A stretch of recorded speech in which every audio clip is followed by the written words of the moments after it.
जारी है। आज भाग 9 पर पुस्तक को आपसे समझेंगे। जी बोले अभी आप तैयार हो चुकी है तो समर्पित है बोल श्यावर रामचंद्र की जय, कौन सा हनुमान की जय। जी बोलिए श्यावर रामचंद्र भगवान की जय। वीर बजरंग बली की जय।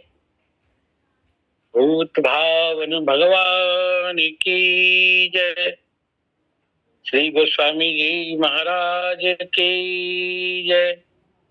श्री सद्गुरुदेव भगवान की जय। नारायणं नमस्कृत्य नरं चैव नरोत्तमम् देवीं सरस्वतीं व्यासं ततो जयमुदीरये। वंशी विभूषितकरान्नवनीरदाभात् पीताम्बरादरुणबिम्बफलाधरोष्ठा पूर्णेन्दु सुंदर मुखाद अरविंद नेत्रात् कृष्णात् परम किमपि तत्त्वमहं न जाने। चर्चा सुदुस्तज्य सुरेप्सित राज्य लक्ष्मीं धर्मिष्ठ आर्य वचसा यदगादरण्यम् मायामृगं दैत एप्सित मन्वधावद् वन्दे महापुरुष ते चरणारविन्दम्।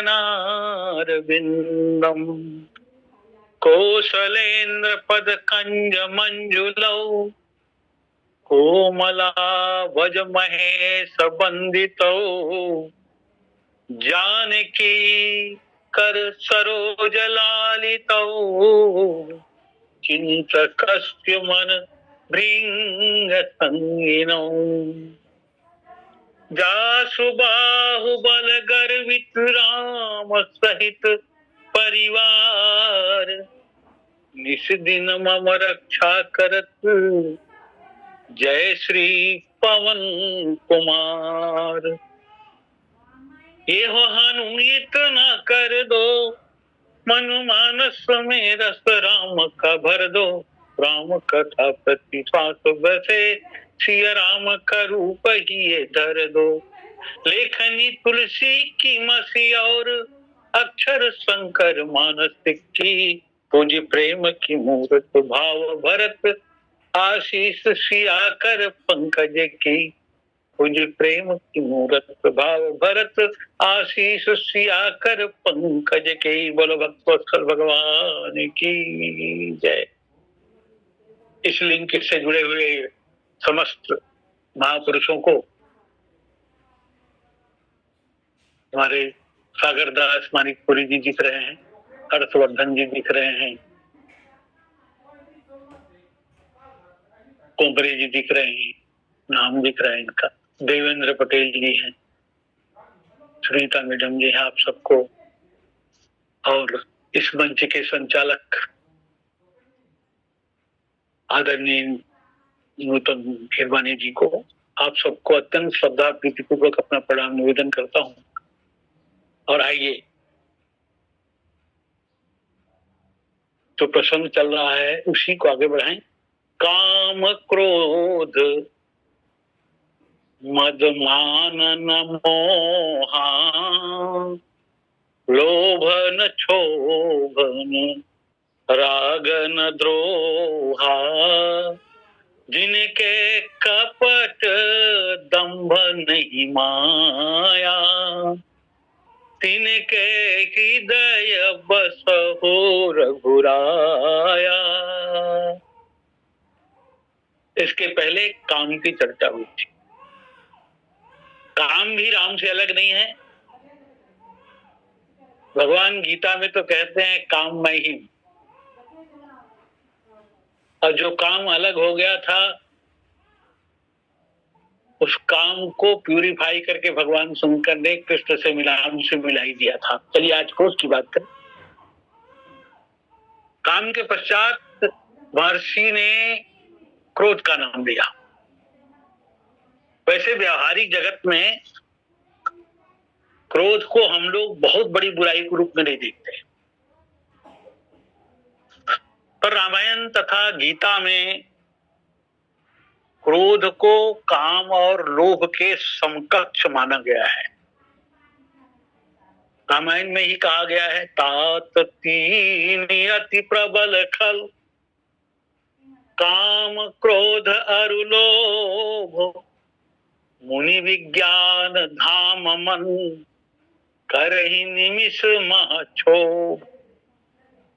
भगवान राम ने लक्ष्मण को उपदेश देते हुए कहा कि लक्ष्मण, ये काम क्रोध तथा लोभ ये बड़े दुष्ट हैं। दुष्ट ही नहीं, बड़े शक्तिशाली दुष्ट हैं, बहुत ताकतवर हैं। ये बड़े बड़े मुनियों के मन में भी क्षोभ उत्पन्न कर देते हैं, अपनी बीमारी उत्पन्न कर देते हैं, विकार उत्पन्न कर देते हैं। वास्तव में क्रोध किसी अन्य दुर्गुण से कम नहीं है। रामचरितमानस में या हमारे धार्मिक ग्रंथों में विभिन्न पात्रों के माध्यम से विभिन्न रूपों में इसका संकेत दिया गया है। जैसे रावण और कुंभकर्ण। ये रावण और कुंभकर्ण क्यों बने? तो इसका कारण एक ही समझ में आता है, क्रोध।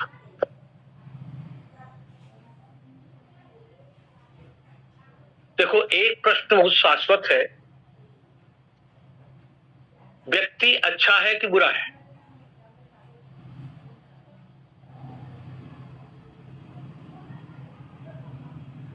तो ऐसे भी व्यक्ति मिल जाएंगे जिसे कुछ लोग बुरा कहते हैं, कुछ लोग अच्छा कहेंगे। कुछ लोग कहते हैं मनुष्य बुरा है, उसे अच्छा बनना चाहिए। कुछ लोग कहते हैं मनुष्य मूलतः पवित्र है, किंतु यहाँ की बुराइयों ने उसके जीवन पर अधिकार कर लिया है और उसकी कोई गलती नहीं है, इसलिए इन बुराइयों से उन्हें मुक्त किया जाना चाहिए। रामायण में भी यही संकेत है। रावण और कुंभकर्ण आदि में बुरे नहीं है, अंत में बुरे नहीं है, पर बीच में बुरे दिखाई देते हैं। आदि में रावण और कुंभकर्ण भगवान के पार्षद हैं और अंत में भगवान में मिल जाते हैं। आदि में जय विजय हैं, लेकिन बीच में रावण और कुंभकर्ण हैं। वास्तव में समस्या कहां की है? बीच की है। और नारद जी ने बड़ा अच्छा संकेत दिया इसको। आपुन खेल आप करी देखे, अब खेल सकोचे, तो नानक के ईश्वर स्वयं अपने खेल का निर्माण करता है। अनेकों व्यक्तियों के रूप में स्वयं परिवर्तित हो जाता है। उस खेल को देखने वाला तथा उस खेल को खेलने वाला भी वही है। और जब सब खेल को समेट लेता है, तब केवल ईश्वर ही बच रहा है।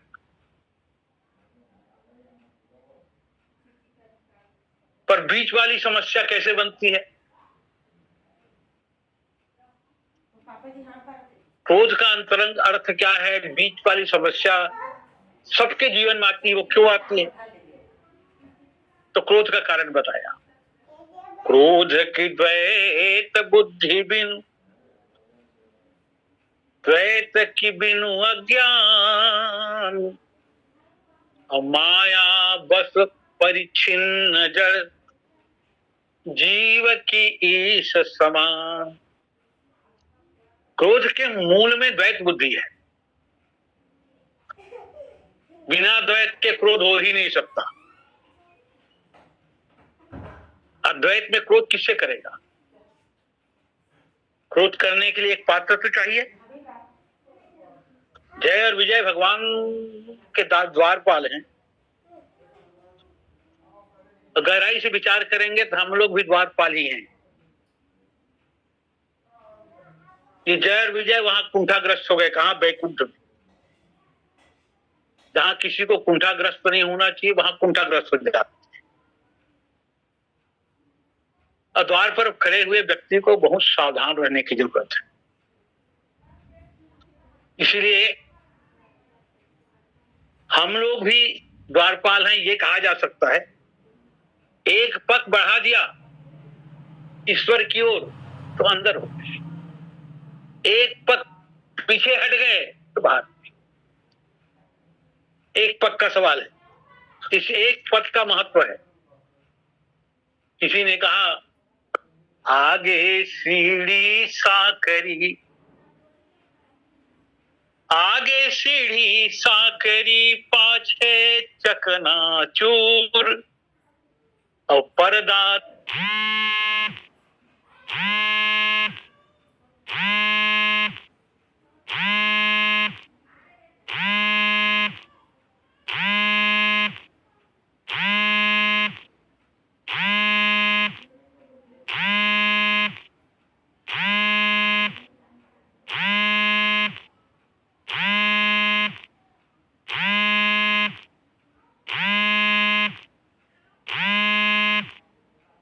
भी उनके जैसा है, हमारे अस्त्र शस्त्र भी उनके जैसे हैं, हम सब में उनके जैसे। तो उनको ही प्रणाम क्यों, हमको प्रणाम क्यों नहीं? ये द्वैत। अद्वैत बुद्धि क्या होनी चाहिए? जब हम भगवान से अभिन्न ही नहीं है, जब हम भगवान से अभिन्न ही नहीं है, तो जो भगवान को प्रणाम किया जा रहा है वो हम लोगों को भी प्रणाम है।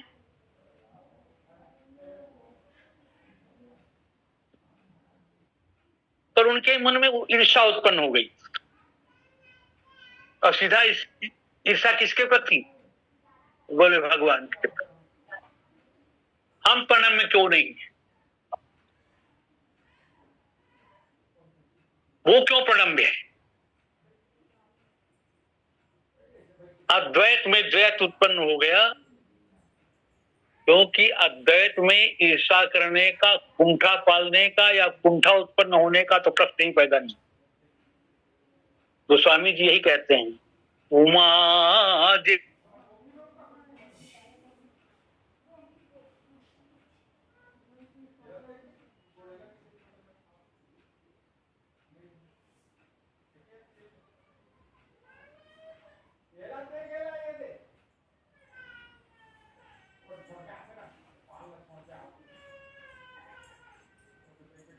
अद्वैत में सब प्रभु दिखते हैं, प्रभु में।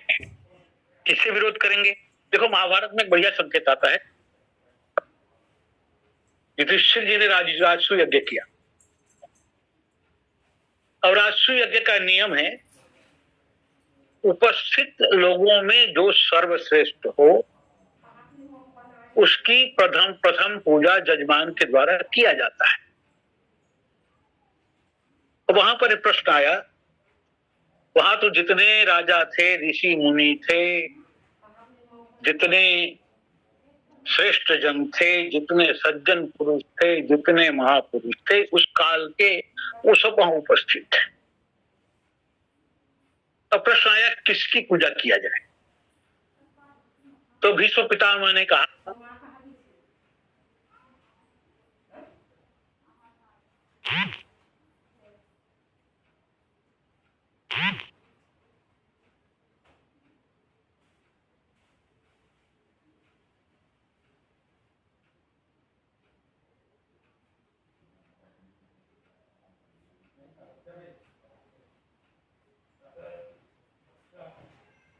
उनका अच्छा व्यक्ति भी नहीं मानता शिषपाल। भगवान कृष्ण उनके नजरों भगवान ने अच्छा व्यक्ति भी नहीं है।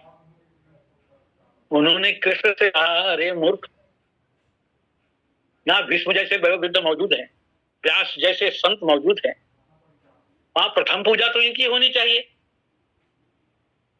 किंतु तू चुप बैठा है पूजा स्वीकार करने के लिए। कितना मूर्ख है तू। जहां बड़ों ने नासमझी की बात की है,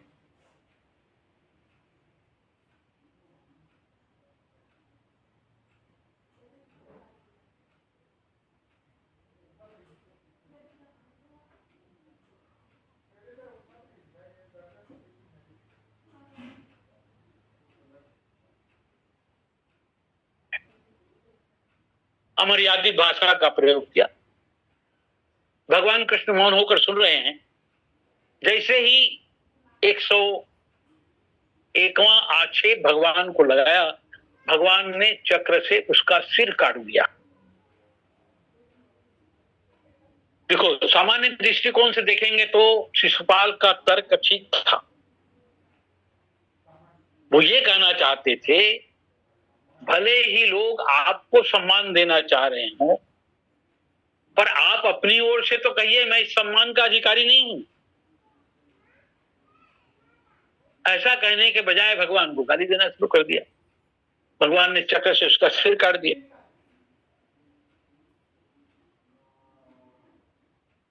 भगवान कृष्ण का ये कृत्य सामान्य आदमी वाला कृत्य लगता है। कोई किसी को गाली दे तुमको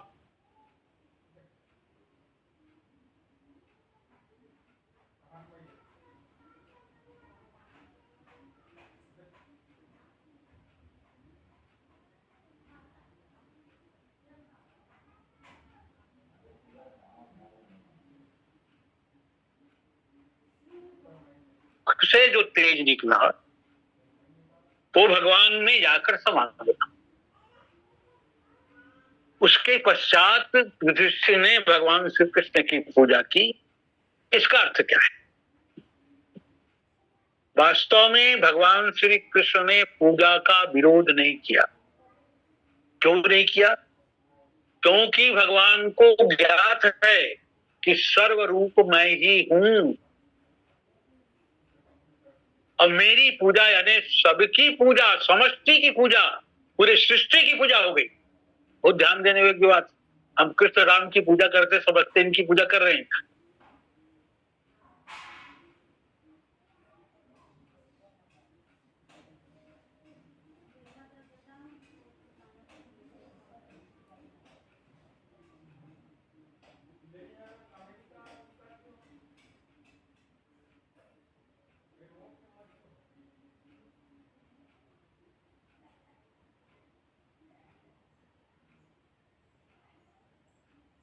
तब शिशुपाल भगवान में समा गया तो भगवान के साथ साथ शिशुपाल की भी तो पूजा हो गई। भगवान यही चाहते थे। शिशुपाल, तुमको लग रहा है कि मैं अपनी पूजा करा रहा हूं, किंतु तुम विचार करके देखो, जब मुझसे तुम अलग ही नहीं हो, तुम मुझसे भिन्न ही नहीं हो, तो मेरी पूजा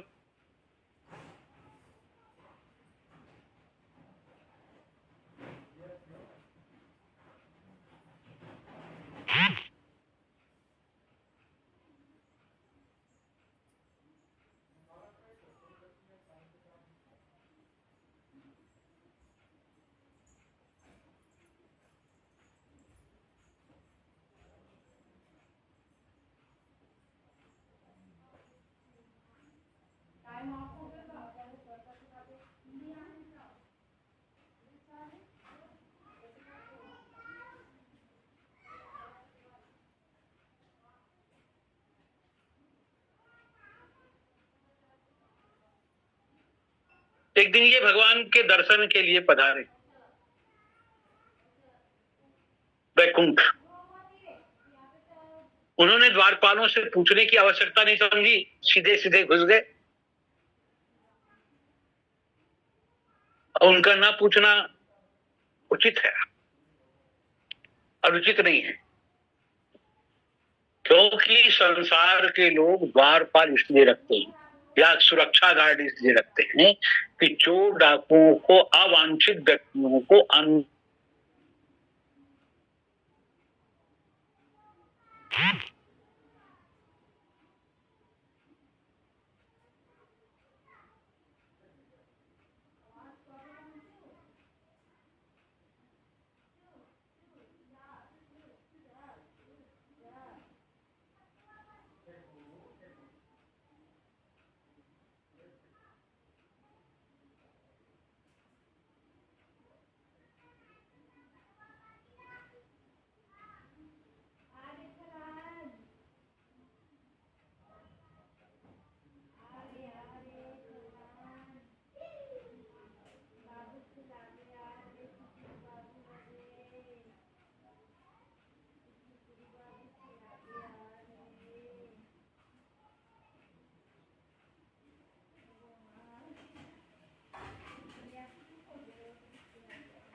को रावण कुंभकर्ण बना दिया। परिणाम कितना घातक हुआ कि जय विजय ने रावण कुंभकर्ण के रूप में पूरे संसार में हाहाकार मचा दिया, तीनों लोक में हाहाकार मचा दिया। अगर उन महात्माओं ने क्रोध में आकर श्राप नहीं दिया होता तो रावण और कुंभकर्ण नहीं। ये क्रोध का परिणाम है, क्रोध से उत्पन्न हुए हैं। इसीलिए क्रोध काम और लोभ के बराबर खतरनाक है, भयानक है, बराबर समकक्ष। देखो, क्रोध करना चाहिए नहीं करना चाहिए,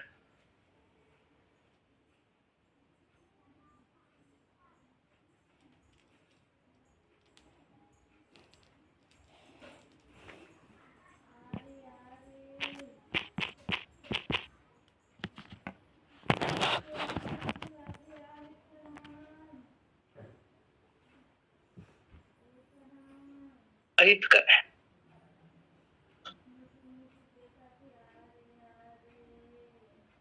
रामायण में दो क्रोधी हैं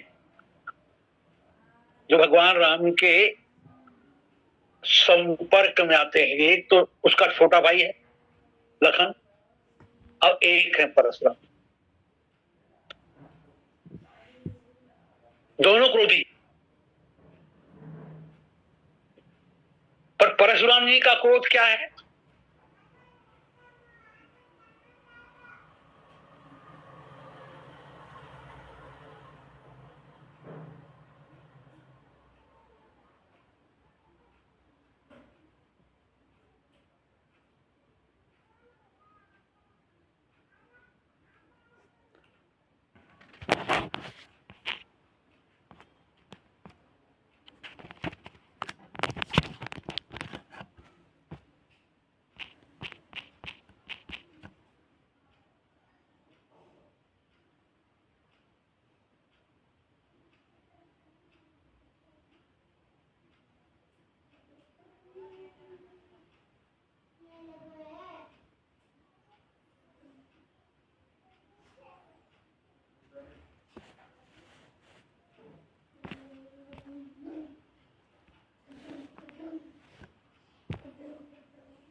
और मद और मान में ऐसा लगता है कि दोनों का अर्थ एक है, दोनों पर्यायवाची ऐसा लगता है, लेकिन दोनों में अंतर है। अभिमान हमेशा बना रहता है, मद आता है और उतर जाता है, चला जाता है। जैसे शराब का नशा चढ़ता है और सुबह को पूछो तो बेचारा कहेगा उतर गया। होते ही सुबह शहर में इतने बदनाम हो गए, होते ही सुबह शहर में इतने बदनाम हो गए, फिर भी मौलाना पूछते हैं अरे मेरी बोतल किधर गई? इतनी चढ़ा ली रात को इज्जत उतर गई।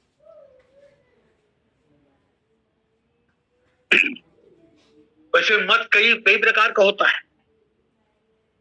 विद्या का भी मद होता है, धन का भी मद होता है, बल का भी मद होता है, पद का भी मद होता है, राज्य का भी मद होता है। मद आगंतुक है, बाद में आता है। जब बल आ जाए, तब विद्या आ जाए, तब धन आ जाए, तब पद आ जाए, तब बाद में आता है। लेकिन मान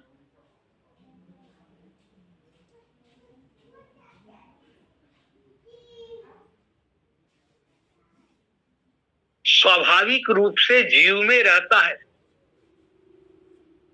हर सभी साध ज्ञान अज्ञाना,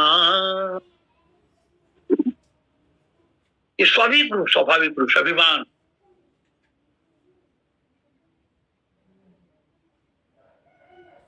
अच्छा, मद करता क्या है? जब किसी को मद आता है ना तो अपनी वास्तविकता को भूल जाता है। मैं कौन हूं, कौन था, ये भूल जाता है, नशे में उन्मत्त हो जाता है। और रामचरितमानस में इसके सबसे बड़े उदाहरण है दक्ष प्रजापति। दक्ष प्रजापति ब्रह्मा जी के पुत्र हैं, बहुत बुद्धिमान हैं, अनेक सद्गुण भी हैं उसमें। और इस विशेषता को देख करके यानी ब्रह्मा जी ने दक्ष की योग्यता का बहुत अच्छा सम्मान दिया। योग्यता का सम्मान हर जगह होते रहा है और होता रहेगा।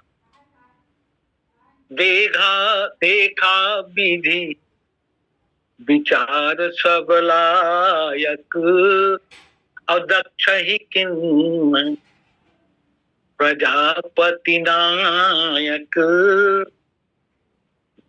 पद दे दिया प्रजापति, माने आज के देश में जैसे प्रधानमंत्री को जो पावर है वही पावर दक्ष को आ गया। अब पद पाते ही क्या हुआ, बड़ अधिकार दक्ष जब पावा। जब अधिकार मिला तब अति अभिमान हृदय तब आवा। पद मिलते ही अभिमान। कुर्सी में बैठे नहीं कि कुर्सी सिर में बैठ गई।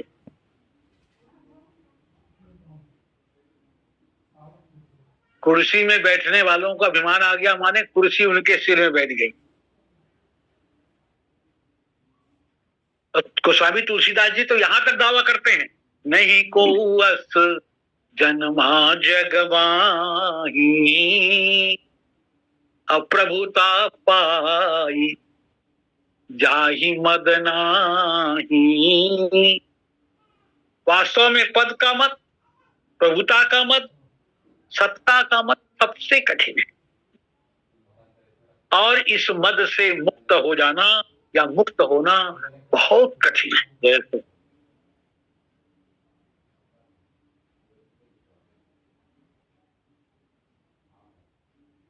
लच्छू राम जी म्यूट हो जाइए, म्यूट।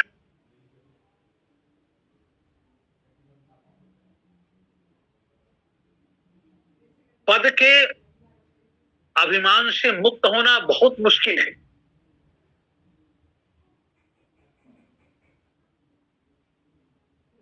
आजकल थोड़ा सा जो रामायण जानते हैं देखते हैं ना आप लोग, मानस भूषण, मानस कोकिल, मानस किंकर, पर तुलसीदास जी ने अपने को दास लिखा। राम किंकर जी महाराज ने राम किंकर उपाध्याय ही लिखा, कोई विशेषण स्वीकार नहीं किया, लिखा ही। ये भी बुद्धि का मत है। अच्छा, जो पद पा लेता है उसको इतना सम्मान मिलता है, इतना सम्मान मिलता है कि जहां जिंदाबाद जिंदाबाद जिंदाबाद हुआ तो आदमी दिमाग खराब हो जाता है। अब तो मैं ही जिंदाबाद हूं, बाकी सब मुर्दाबाद। उसको ऐसा ही लगता है। आज भी देख लो, जिंदाबाद के लिए लोग तरसते हैं। लोग हमारे जिंदाबाद के।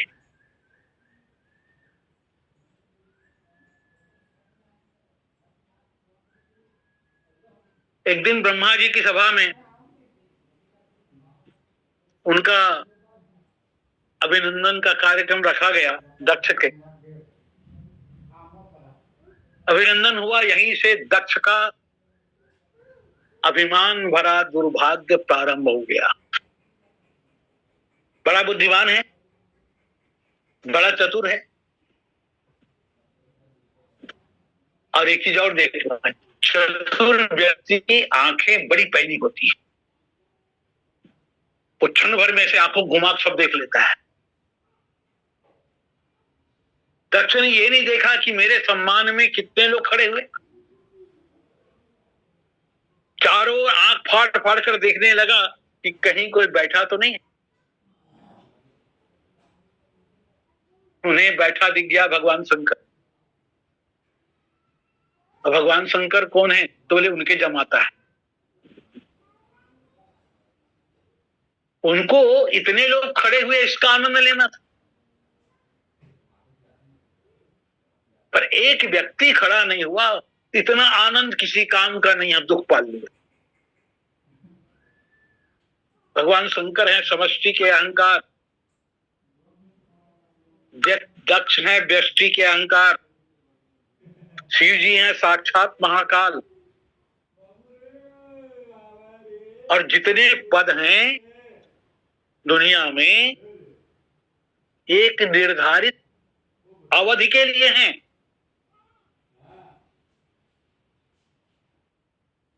एक निर्धारित अवधि के बाद ये पद नहीं रहने वाला है। और भगवान शंकर की दृष्टि में तो भगवान ब्रह्मा का 100 साल पूरा होता है तब उनका एक दिन होता है। बताइए कितनी उम्र है उसकी? ब्रह्मा का उम्र कुछ नहीं है।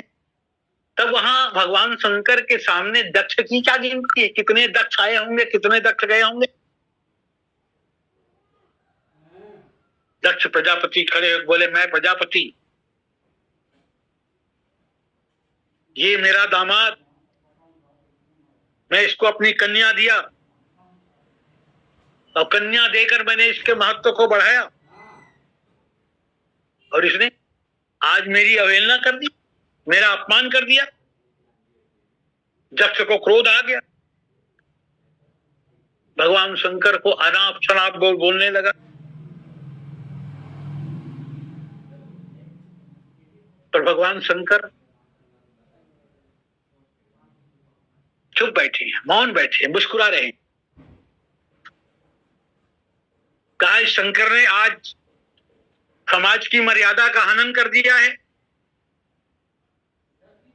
इतने बड़े समाज में देख लो, इनके जैसा कोई है? नंगा बैठा है, मर्यादा का भी ख्याल नहीं है, चिता का भस्म लगाया हुआ है, पूरा पाखंडी है। मैं तुम्हारी भर्त्सना करता हूं, आलोचना करता हूं। भगवान शंकर मुस्कुरा रहे। अगर शिव जी भी अहंकारी होते तब दो अहंकारियों का युद्ध देखने को मिलता।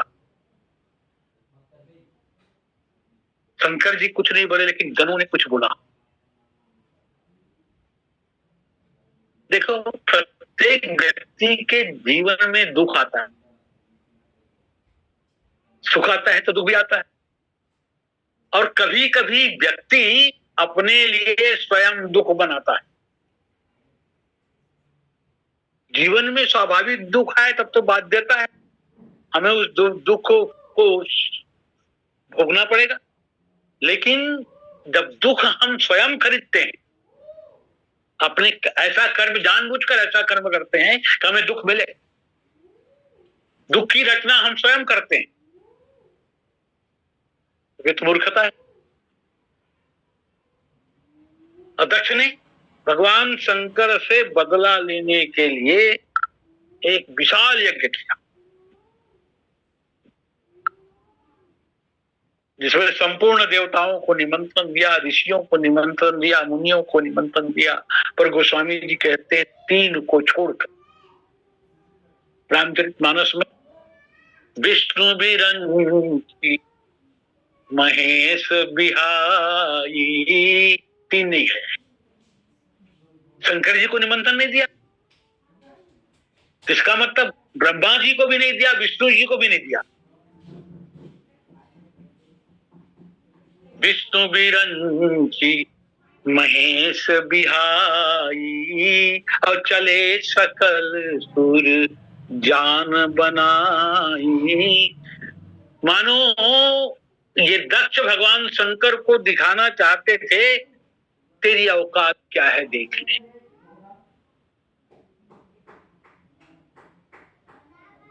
खरीदा हुआ दुख है।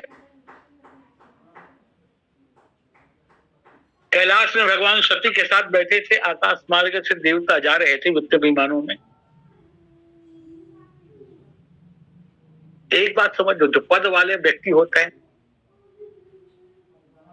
लोग उसको बहुत महत्व देते हैं। कुछ हुआ तो ऐसा जल के दल जाते हैं, बुलाए हैं, रैली निकालनी है, शोभा यात्रा निकालनी है, सम्मान करना है, गाड़ियों में ठूस ठूस के ले जाए जाते हैं।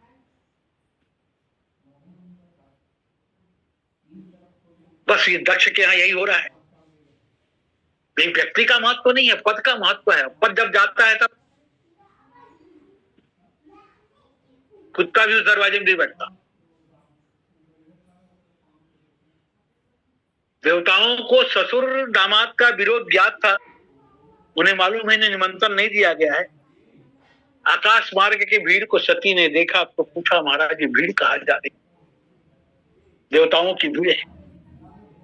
भगवान शंकर कुछ छुपाते हैं? बोले नहीं, तुम्हारे पिताजी के घर में यज्ञ हो रहा है। कितने प्रसन्न मन से भगवान शंकर बता रहे हैं। भगवान शंकर के मन में कोई कपट नहीं है। इनके कपट दंभ नहीं माया। बोले सती सब वही जा रहे हैं। सती ने पूछा, महाराज हम लोगों को निमंत्रण क्यों है, क्यों नहीं है? यहां क्यों नहीं आया निमंत्रण? मैं तो उनकी बेटी हूं, आप उनके दामाद हैं, प्रथम निमंत्रण हमें आना चाहिए। ऐसे उत्सव में बेटी दामाद को पहले बुलाते हैं। तब शंकर जी ने बताया कि ब्रह्म सभा हम सन दुख माना,